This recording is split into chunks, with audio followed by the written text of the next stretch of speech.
ఓ రోజు శ్రీకృష్ణదేవరాయలు మంత్రులతో సభ నిర్వహిస్తుండగా ఒక అరబ్ దేశస్థుడు వచ్చి తనను గుర్రాల వర్తకుడిగా పరిచయం చేసుకున్నాడు.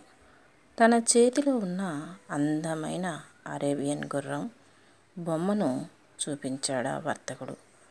అందంగా బలంగా ఉన్న ఆ గుర్రం రాయల వారికి నచ్చి కొనటానికి అంగీకరించాడు. దర్బార్ బయటకు వచ్చి అక్కడున్న నిజమైన గుర్రాన్ని చూసి, నాకు ఇలాంటివి 10 గుర్రాలు కావాలి అన్నాడు. రాయలు అయితే ముందు 5,000 బంగారు నాణేలు నాకివ్వండి, 2 రోజుల్లో గుర్రాలను తెచ్చి మిగతా మొత్తం తీసుకుంటాను అన్నాడు వర్తకుడు. ఎలాగైనా ఆ గుర్రాల్ని సొంతం చేసుకోవాలని చూస్తున్న రాయలు మరో ఆలోచన చేయకుండా వర్తకుడికి కావలసిన మొత్తాన్ని ఇవ్వమని ఆదేశించాడు.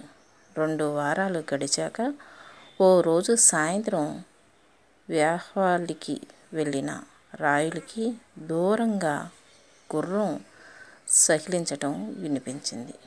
అప్పుడు వర్తకుడికి డబ్బు ఇచ్చిన సంగతి గుర్తుకొచ్చింది. దాని గురించి ఏం చెయ్యాలా అని ఆలోచిస్తూ ఉండగా తెనాలి రామలింగుడు ఎదురుగా ఏదో రాస్తూ కనిపించాడు. ఏం రాస్తున్నారు రామలింగంగా అని అడిగాడు రాయలు. అమాయకులు పేర్లు రాస్తున్నా మహారాజా అన్నాడు. అమాయకుల పేర్లు ఏది చూపించు అంటూ అతడి చేతిలో ఉన్న జాబితా తీసుకొని పేర్లు చూడగా మొదటి పేరు శ్రీకృష్ణదేవరాయలు అని ఉంది. నేను అమాయకుడినా అని అడిగారు రాయలు. తెలియని వాడికి 5,000 బంగారు నాణేలు ఇచ్చిన మీరు అమాయకులు కాకపోతే ఏమవుతారు బదులిచ్చాడు రామలింగుడు. ఏమో, వాడు నేడో రేపో వస్తాడేమో కోపంగా అన్నాడు రాయలు. అలా వస్తే అప్పుడు మీ పేరు చెరిపేసి వాడి పేరు మొదట రాస్తాను అని జవాబిచ్చాడు రామలింగుడు. అతడి మాటలలోని వాస్తవం రాయలుకి అర్థమైంది. నిజమే, నేను కాస్త తెలివి తక్కువగానే ప్రవర్తించాను. ఇకపై బాగా ఆలోచించకుండా, ముఖ్యంగా మీలాంటి వారి సలహా తీసుకోకుండా ఏ ముఖ్యమైన నిర్ణయాలు తీసుకోను అని చెప్పారు రాయలు వారు తెనాలి రామలింగుడికి. చేతులకు ఎప్పుడూ దానం చేసే గుణం, నోటికి సత్యవాక్కు పలికే లక్షణం సజ్జనులకు సహజమైన అలంకారాలుగా శోభిస్తాయి అంటాడు భర్తృహరి. నిలబెట్టుకోలేని మాటలు పదే పదే చెప్తుంటే ఆ వ్యక్తి గౌరవం కోల్పోతాడు. సత్యంలో ధర్మం ప్రతిష్ఠితమై ఉంటుంది. సత్యపాలన చాలా కష్టమైన పని. అది కత్తి మీద సాము. సత్యంతో పాటు దానాన్ని గొప్ప గుణంగా చెప్పుకున్నాం. అన్ని దానాల్లోకి వాగ్దానం చాలా తేలిక అని చమత్కారంగా చెబుతుంటారు. ఎవరైనా ఏమైనా చెప్పవచ్చు, ఆచరణలో చూపించటం కష్టం. మాటలు ఊరికే నోటి నుంచి వచ్చే శబ్దం అనుకుంటే పొరపాటు. మన అంతరంగం నుంచి ప్రాణశక్తి వెలువడించే చైతన్యం, అది వాచకమనీయం అనే నీతిని శాస్త్రాలు చెబుతున్నాయి. ఎవరైనా ఇచ్చిన మాటను నిలబెట్టుకోకపోతే వారు సత్యం ముందు దోషులేనంటారు గాంధీజీ. ఆయన దృష్టిలో సత్యం, నైతిక విలువలు వేరు కాదు. ఒక వ్యక్తి మాట తప్పితే అతడికి, అతడి కుటుంబానికి చేటు కలగవచ్చు. పాలకుడి అసత్యవాక్కు రాజ్యానికి హానికరం. సత్యం పలికే వ్యక్తిత్వం భారతీయుల పాలకుల ధర్మం. నాడాడిన మాట నేడు తప్పవలదు అంటాడు త్యాగరాజు.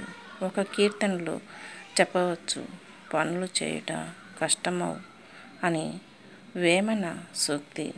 దశరథుడు సత్యానికి కట్టుబడ్డాడు. కైకకు ఇచ్చిన మాటకు నిబద్ధుడయ్యాడు. అయోధ్య పౌరులు రాముడి పట్టాభిషేకాన్ని కోరుకుంటున్న పరిస్థితిలో అతడు మాట తప్పినా ఎవరు తప్పు పట్టలేదు. పుత్రుడిపై ప్రేమ అతన్ని విడిచి ఉండలేని స్థితిలోనూ దశరథుణ్ణి మాటలాడకుండా చేసింది. ఎప్పుడూ చేసిన వాగ్దానాన్ని భంగపరచలేని సత్యనిష్ట.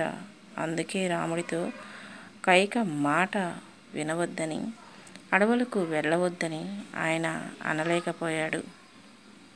రాముడు అడవులకు వెళ్ళి తండ్రిని అసత్య దోషం నుంచి కాపాడాడు.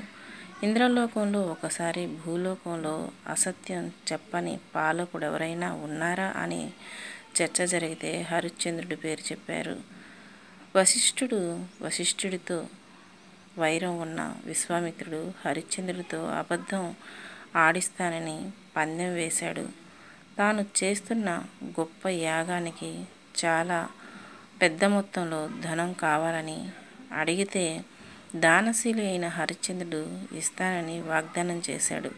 తన కుతంత్రంలో విశ్వామిత్రుడు అతడి రాజ్యాన్ని కైవసం చేసుకున్నాడు. రాజ్యం కోల్పోయిన హరిశ్చంద్రుడు మునికిచ్చిన మాట చెల్లించడం కోసం నానా ఇక్కట్లు అనుభవించి సత్యహరిశ్చంద్రుడిగా కీర్తిగాంచాడు. వామనుడు అడిగిన 3 అడుగుల నేల దానంగా ఇవ్వటానికి సిద్ధమవుతున్న బలిచక్రవర్తిని వచ్చినవాడు విష్ణువని, దానం వల్ల బలికి నాశనం తప్పదని హెచ్చరించాడు. అతడి గురువు శుక్రాచార్యుడు. కానీ భూమి బద్దలైన, ఆకాశం మీదపడ్డ మాట నిలుపుకుంటానన్నాడు చక్రవర్తి. భీష్ముడు రాజ్యం స్వీకరించనని, వివాహం చేసుకోనని ప్రతిజ్ఞ చేసి జీవిత పర్యంతం మాటకు కట్టుబడ్డాడు. శ్రీరాముడి సహాయం పొంది సీతాన్వేషణకు సహకరిస్తానని మాట ఇచ్చిన సుగ్రీవుడు భోగాలసుడై ఆ మాటను విస్మరిస్తే లక్ష్మణుడు నిలదీయవలసి వచ్చింది.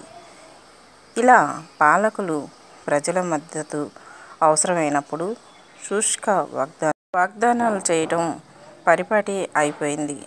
అడిగినవన్నీ అడగనవి వరాలు ప్రకటిస్తున్నారు. అధికారం చేజిక్కాక సులువుగా వాటిని మర్చిపోతున్నారు. పాలకులు చేయగలిగినవే చెప్పాలి, చెప్పనివి చేసి చూపాలి. ఆనాటి రాజులను ఈ విషయంలో ఆదర్శంగా తీసుకోవాలి. కానీ నేటి సమాజంలో మాట ఇచ్చి అది నీటి మీద మూటలాగా మారిపోతుంది. ఇచ్చిన మాట సంగతి దేవుడెరుగు.